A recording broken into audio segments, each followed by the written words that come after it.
মারগ্রামের প্রসিদ্ধ ঐতিহাসিক জায়গার মধ্যে এই একটা জায়গা, যেটা আপনারা হয়তো মারগ্রামবাসীও অনেকে জানে না।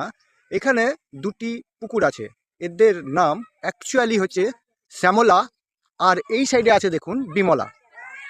এক কথায় এই দুটি পুকুরের নাম শ্যামলা আর বিমলার নামে করা হয়েছিল, কিন্তু বর্তমানে এর বিকৃতি উচ্চারণ করে সেই নামটি এখন সাঁওলা বাংলা হয়ে গেছে।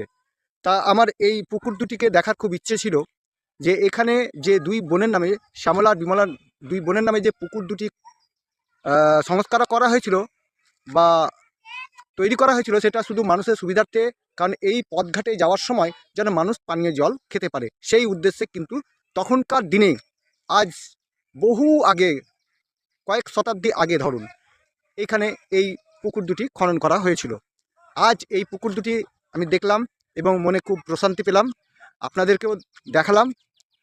আশা করি আপনাদেরও খুব ভালো লাগবে। তো ধন্যবাদ জানিয়ে আমি আমার ভিডিওটা শেষ করছি। পাশে থাকবেন।